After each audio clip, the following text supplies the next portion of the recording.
সকলকে 2026 সালের প্রীতি ও শুভেচ্ছা। ভালো কাটুক আপনাদের সবার এবছর। আজকে বছরের প্রথম দিনেই আবহাওয়ার দিকে নজর রাখবো। আজকের এই মুহূর্তে আবহাওয়া আমরা যেটা দেখতে পাচ্ছি তাতে ভারতবর্ষ রৌদ্রোজ্জ্বল এবং আমাদের পশ্চিমবঙ্গ সহ ত্রিপুরা, আসাম এবং বাংলাদেশ একেবারেই মেঘমুক্ত রয়েছে।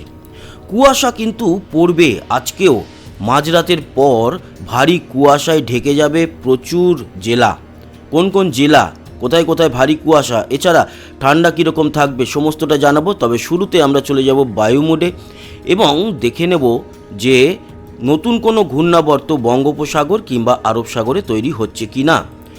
তো আগামী 5-6 তারিখ নাগাদ একটি ঘূর্ণাবর্ত দেখা যাবে, তবে সেটা এতটাই দূরে যে তার ফল পড়বে বা এফেক্ট পড়বে শ্রীলঙ্কার উপরে, আমাদের ভারতের উপরে তার কোনো এফেক্ট সেইভাবে দেখা যাবে না। এছাড়া আর নতুন কোনো ঘূর্ণাবর্ত সেইভাবে নেই, ফলে বাংলার দিকে এই মুহূর্তে কোনো বৃষ্টির আশঙ্কা থাকছে না।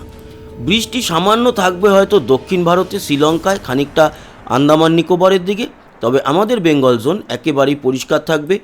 আজকে 1 জানুয়ারি 2026 এবং আমরা যদি 16 তারিখ অবধি দেখি, সেই 16 তারিখের মধ্যে কোনো বৃষ্টি কিন্তু আমাদের বেঙ্গল জোনে দেখা গেল না, মানে পশ্চিমবঙ্গ, বাংলাদেশ, ত্রিপুরা, আসাম।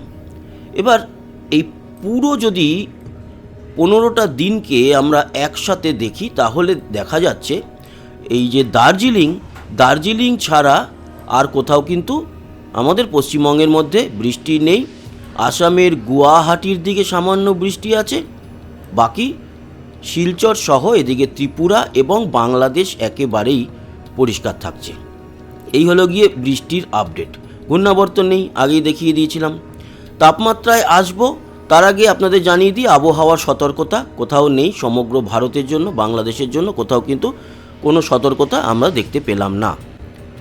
ঠান্ডায় আসবো, মানে ঠান্ডা বা তাপমাত্রা কতটা, তার আগে কুয়াশার বিষয়টা আপনাদের সঙ্গে একটু আলোচনা করে নিই। দৃষ্টিপাত আজকে এই মুহূর্তে সেরকম কোনো কুয়াশা নেই। আছে উত্তর ভারতের জম্মু কাশ্মীরে ঘন কুয়াশায় ঢেকে আছে, এই মুহূর্তে কিন্তু আমাদের বেঙ্গল জোনে নেই। সিকিম, গ্যাংটকের দিকে কুয়াশা রয়েছে, সেদিকটায় থাকেও। দার্জিলিংয়েও কিন্তু এই মুহূর্তে সেরকমভাবে কুয়াশা লক্ষ্য করা যাচ্ছে না।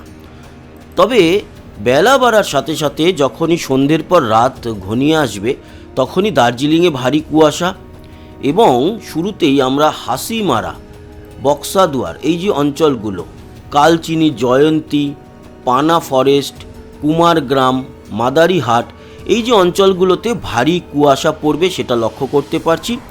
বাকি মালদায় এবং দক্ষিণ দিনাজপুরে কুয়াশা থাকবে, গঙ্গারামপুর, গাজলে, হরিশ্চন্দ্রপুরে।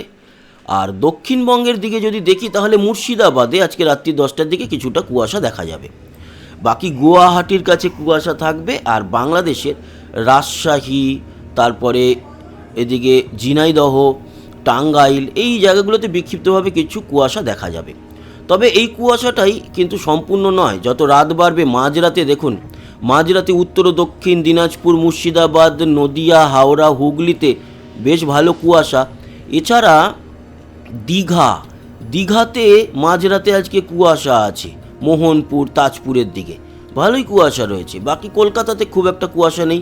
বাংলাদেশ জুড়ে ভারী কুয়াশায় ঢাকবে জেলাগুলি। সিলেটের দিকে যেরকম দেখতে পাচ্ছি, তারপর সাল্লা, জুড়ি, এই যে শ্রীমঙ্গল উপজেলা, এই জায়গাগুলোতে ভারী কুয়াশা থাকবে শেরপুর, তারপরে গাইবান্ধা, এদিকে ধুবড়ি অবশ্য আসামে, যাই হোক এই যে অঞ্চলগুলি, এই অঞ্চলগুলিতে ভারী কুয়াশায় দেখা যাবে। ত্রিপুরাতে আগরতলা ছাড়া খুব একটা কুয়াশা নেই। কাঞ্চনপুর বা কামালপুরের দিকে কুয়াশা থাকছে, শিলচরে কুয়াশা থাকবে, ভারী কুয়াশা। এছাড়া মাঝারি কুয়াশা খুলনা, বরিশাল সহ রাজশাহী, এদিকে জয়পুরহাট, কলাই, বগুড়ার দিকে, ঢাকাতেও হালকা মাঝারি কুয়াশা আমরা লক্ষ্য করতে পারবো। উত্তরবঙ্গে তো আমরা বললামই, উত্তরবঙ্গের দার্জিলিংয়ে ভারী কুয়াশা থাকবে, শিলিগুড়িতে খানিকটা, জলপাইগুড়িতে কুয়াশা থাকবে, আলিপুরদুয়ার, শীতলকুচি, দিনহাটা, কুচবিহারে বেশ ভালোই কুয়াশা কিন্তু পড়বে। এই সমস্ত জায়গায় ভোর রাতে যে প্লেনগুলো চলে সেই প্লেনগুলোর দৃশ্যমানতা বা দৃশ্যমানতার জন্য কিন্তু অনেক সমস্যা দেখা দেবে। বাংলাদেশ জুড়ে ভারী কুয়াশা, ত্রিপুরা জুড়ে কাল সকালে বেশ ভালো কুয়াশা, দক্ষিণবঙ্গে কুয়াশা আছে, তবে এই বাংলাদেশ বা আমাদের উত্তরবঙ্গের মতো নয়, আমাদের উত্তরবঙ্গ জুড়ে ভারী কুয়াশা থাকবে। এরকম চলবে এখন কয়েকদিন। এবার চলে আসি তাপমাত্রা আজকে কিন্তু আমরা বেশ ভালোই তাপমাত্রা দিয়ে সকালটা শুরু করেছি। আজকের ভোর 5টাতে আমাদের কলকাতায় তাপমাত্রা ছিল 12-13 মতো, এবং দক্ষিণবঙ্গ জুড়েও তাই। আজকের এই দুপুরের দিকে রয়েছে 24-25-এর মধ্যে দক্ষিণবঙ্গ, উত্তরবঙ্গ রয়েছে 22-এর মধ্যে, বাংলাদেশ উত্তরে 22, দক্ষিণে 24, চট্টগ্রামের দিকেও 23, সিলেটের দিকে 23, এছাড়া 23-24-এর মধ্যে ত্রিপুরা, শিলচর 24, আসাম জুড়ে 22-23-এর মধ্যে এই মুহূর্তে রয়েছে, এটা সর্বোচ্চ। কিন্তু রাতের দিকে তাপমাত্রা রাত্রির 10টা-11টার দিকে আরও কিন্তু অনেকটাই কমে যাবে। 15-এ চলে আসবে রাত 11টা-12টার দিকে কলকাতা, এবং বাকি বাঁকুড়া, বর্ধমান এগুলো সব 12-13-র মধ্যেই থাকবে। মুর্শিদাবাদও 12-13-র মধ্যেই থাকবে। উত্তরেও কিন্তু মোটামুটি 12-13-র মধ্যেই থাকছে। বাংলাদেশ উত্তরে 12-13-র মধ্যে, দক্ষিণে 13-14-র মধ্যে, ঢাকা 15, এবং কলকাতাও 15-র মতো থাকবে রাত 12টায়। মানে ঢাকা আর কলকাতা একই রকমই তাপমাত্রা শেয়ার করবে। চট্টগ্রামের দিকটাও কিন্তু 16-17, কক্সবাজার 17, লংগদু রাঙামাটিতে 13, ঠান্ডা বেশি। ত্রিপুরায় থাকবে রাতের দিকে 13, শিলচর 13, এবং আসাম জুড়ে 14-15-র মতো। আর কাল ভোর রাতে ভোর 5টা নাগাদ তাপমাত্রা কমে কতটা? কলকাতায় 13-14-র মতোই থাকবে, 10-11-র মতো পুরুলিয়া, বাঁকুড়ায়, বর্ধমান 10, মুর্শিদাবাদ, বীরভূম 10, সব থেকে বেশি ঠান্ডা থাকবে সেই অঞ্চলগুলোতে। পূর্ব পশ্চিম মেদিনীপুর 12, এদিকে ঝাড়গ্রাম 11, বাকি হাওড়া, হুগলি 13 থেকে 12-র মধ্যে থাকবে। কলকাতা 14, দক্ষিণ 24 পরগনা ওই 13-14-র মধ্যে, উত্তর 24 পরগনায় অবশ্য হাবড়া, বনগাঁর দিকে 10, বসিরহাট 11, বাকি হিঙ্গলগঞ্জের দিকটাতে আবার 12, আর নদিয়াও কিন্তু 10-এর মধ্যে। তার মানে নদিয়া, মুর্শিদাবাদ, উত্তর 24 পরগনা, বর্ধমান, তারপরে এদিকে বীরভূম, বাঁকুড়া, পুরুলিয়া এই অঞ্চলগুলোতে সবচেয়ে বেশি ঠান্ডা থাকবে মালদাতেও 10, রায়গঞ্জ উত্তর দিনাজপুরে 10-11, বালুরঘাট দক্ষিণ দিনাজপুরে ওই 11-র মতোই, শিলিগুড়ি 12, দার্জিলিং 6, এবং উত্তরে আলিপুরদুয়ার, কোচবিহার, শীতলকুচি, দিনহাটা সহ ধূপগুড়ি, জলপাইগুড়ি সব জায়গায় 11। এই হচ্ছে তাপমাত্রা কাল ভোরে সর্বনিম্ন।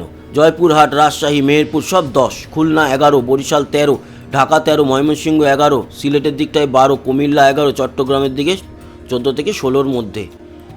ত্রিপুরাও কিন্তু 12-র মধ্যে থাকবে, শিলচর 12, এবং আসাম জুড়ে 12-13। এই হচ্ছে গিয়ে তাপমাত্রা কাল সকালের। আগামী দিনগুলো মোটামুটি এরকমই চলবে, তবে 3 তারিখ থেকে তাপমাত্রা একটু বাড়ছে। 3 তারিখে যেরকম সকালবেলায় আমরা যদি ভোর 5টায় দেখি তাহলে 1 ডিগ্রি করে বেড়ে যাচ্ছে, 16-এ চলে আসছে। 4 তারিখে কিন্তু ভোর 5টাতে সেই 16-র মতো। মানে এবার একটুখানি তাপমাত্রাটা 3-4 দিন একটুখানি ঊর্ধ্বগামী থাকবে, তারপর আবারও এক ধাক্কায় তাপমাত্রা কমবে। যেমন এই 5 তারিখে দুপুরের দিকে দেখুন তাপমাত্রা কিন্তু দেখা যাচ্ছে দুপুরের দিকে 26-27-এর উপরে যাচ্ছে কলকাতা। 6 তারিখে যদি আমরা দেখি তাহলে 6 তারিখে তাপমাত্রা একটু 6 তারিখ থেকে আবার সেই ঠান্ডাটা পড়বে। তার মানে 3-4-5 ঠান্ডাটা একটু কম থাকবে, 3-4-5 একটু কম থাকবে, তারপর আবার 6 থেকে সেই জাকিয়ে ঠান্ডা চলতে থাকবে, এবং এরকম 1 ডিগ্রি 2 ডিগ্রি করে একটু চেঞ্জেস আসবে। কিন্তু 3 দিন পরেই আবার মানে 3-4-5 এই 3টে দিনের পর আবার যে কটা দিন আমরা দেখতে পাচ্ছি প্রত্যেক দিনই মোটামুটি ঠান্ডা বেশ ভালো লেভেলেরই থাকছে। তো বন্ধুরা, এই ছিল আজকের আপডেট, আশা করি কাজে লেগেছে। আবারও সবাইকে শুভ নববর্ষে প্রীতি শুভেচ্ছা, অনেক অনেক ভালোবাসা। ভালো থাকবেন, সুস্থ থাকবেন, আবার দেখা হবে, টাটা।